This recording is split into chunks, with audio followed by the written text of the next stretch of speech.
आज मुख्यमंत्री योगी आदित्यनाथ का मथुरा दौरा रहने वाला है। करोड़ों की योजनाओं का लोकार्पण और शिलान्यास वो करेंगे। तो सरकारी योजनाओं के लाभार्थियों को प्रमाण पत्र भी वितरित करेंगे।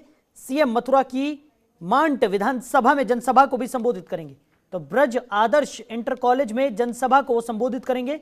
मुख्यमंत्री के आगमन को लेकर प्रशासन तैयारियों में जुटा हुआ है। तो मुख्यमंत्री योगी आदित्यनाथ मथुरा के मांट विधानसभा क्षेत्र में जनसभा को संबोधित करने वाले हैं। इस दौरान वो 201 करोड़ से ज्यादा की परियोजनाओं का लोकार्पण और शिलान्यास भी करेंगे। इस मौके पर सरकारी योजनाओं के लाभार्थियों को प्रमाण पत्र भी दिए जाएंगे। तो मुख्यमंत्री के कार्यक्रम को लेकर जिला प्रशासन और बीजेपी पदाधिकारियों ने सभी तैयारियां पूरी कर ली हैं। मुख्यमंत्री दोपहर 12 बजे हेलीकॉप्टर से सभा स्थल पर पहुंचेंगे। तो लगभग 2.5 घंटे तक यहां रहेंगे।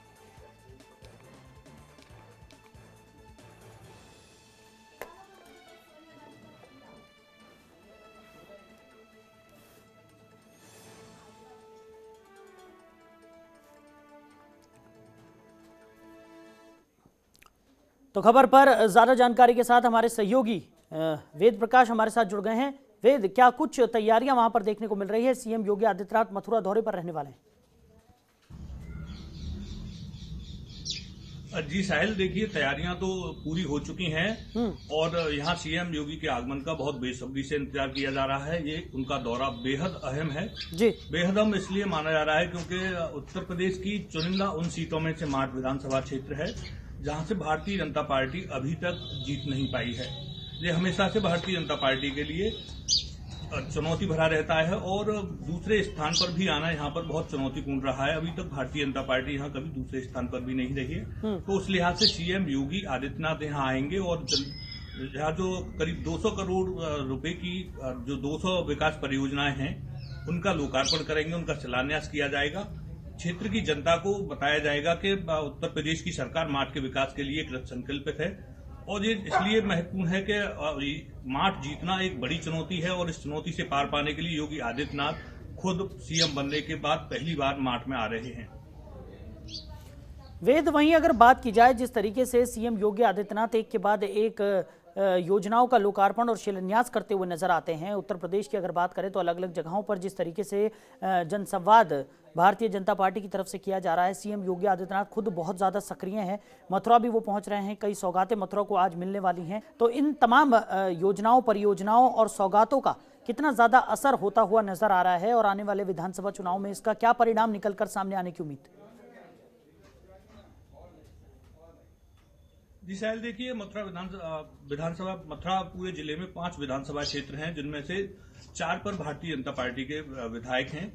एक ये माठ विधानसभा क्षेत्र ऐसा है जहां पर भारतीय जनता पार्टी का कभी विधायक नहीं था। यहाँ पर लगातार श्याम सुंदर शर्मा जीतते रहे हैं, तो ये महत्वपूर्ण है। और पूरे मथुरा में तो जो बाकी विधानसभा क्षेत्र हैं उन पर तो योगी के आगमन का, जो पहले भी योगी आदित्यनाथ आते रहे, उनका असर दिखाई देता रहा है। तो वहाँ योगी लहर भी चलती रही है, मोदी लहर भी चलती रही है। अब तक जो राम मंदिर की लहर थी उनका भी असर दिखाई देता रहा है। लेकिन माठ विधानसभा क्षेत्र पर अब तक तो कोई असर नजर नहीं आया और इस बार देखना होगा कि कौन सा असर नजर आता है। यहाँ अक्सर रालोद और दूसरे नंबर पर रहती है। तो इस बार भी अगर योगी आदित्यनाथ कुछ ऐसी घोषणाएं करते हैं कि जो जनता को लोभा पाती हैं, तो हो सकता है कि भारतीय जनता पार्टी यहाँ पर जीत का एक इतिहास रच देगी। ये उम्मीद उनसे लगाई जा रही है इस बार।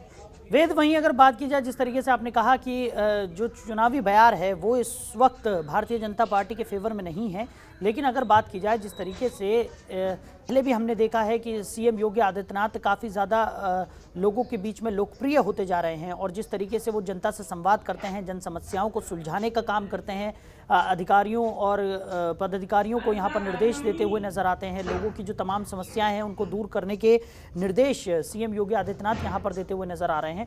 तो उसका कहीं ना कहीं कुछ ना कुछ असर तो जरूर लोगों में पड़ता हुआ नजर आ रहा होगा, क्योंकि एक तरफ योजनाओं की सौगातें यहाँ पर दी जा रही हैं, दूसरी तरफ लगातार जनता से जुड़ने की भी कवायद में भारतीय जनता पार्टी लगी हुई है और साथ ही साथ जो बाकी के दल हैं उनकी जो खामियां हैं उनको भी दूर करने का आश्वासन देते हुए यहाँ पर सीएम योगी आदित्यनाथ नजर आते हैं। जी साहिल, मैं आपको बता दूं, मथुरा की अगर बाकी 4 विधानसभाओं की बात करें तो वहां ये आपकी सारी जो बातें हैं वो सही साबित होती हैं, लेकिन माठ में आंकड़ा थोड़ा हट जाता है, क्योंकि एक तो माठ जाट बहुल्य है, यहाँ पर मतदाता जाट बहुल्य है, और इस बार जो किसानों का जो आंदोलन चला उसका असर भी यहाँ पर देखा जाता है। रालोद का शुरू से ये गढ़ माना जाता है। रालोद या तो यहाँ जीतती है, जहाँ दूसरे नंबर पर रहती है। पंडित श्याम सुंदर शर्मा की जो लोकप्रियता है उसके आगे रालोद भी यहाँ दूसरे नंबर पर रहती है। भारतीय जनता पार्टी से जाती है क्षेत्र में लोकप्रिय, पर जो वो नेता लड़ाते हैं, यहाँ पर जो उनको चुनाव लड़ाते हैं वो शायद उतने लोकप्रिय नहीं है जो पंडित श्याम सुंदर शर्मा की लोकप्रियता से पार पा जाए और जो रालोद के जो वोट बैंक है उसको सैन लगाने में कामयाब हो जाए। तो ये सबसे बड़ी चुनौती है कि कौन सा चेहरा इस बार वो यहाँ पर उतारते हैं जो योगी मोदी की लोकप्रियता है उसका लाभ उठा ले, और इन जो बड़ी चुनौती जो पंडित श्याम सुंदर शर्मा है और जो रालोद का जो वोट बैंक है उसमें सैन लगाने में अगर कामयाब हो जाते हैं तो जो माठ का जो सीट है जो भारतीय जनता पार्टी अभी तक नहीं जीत पाई है, हो सकता है इस बार उसको जीत हासिल करने में कामयाब हो जाए। चलिए, वेद प्रकाश हमारे साथ जुड़ने के लिए, इस तमाम जानकारी के लिए आपका बहुत शुक्रिया। खबरों के निष्पक्ष विश्लेषण के लिए सब्सक्राइब करें Janatantra TV and press the bell icon. Never miss any update.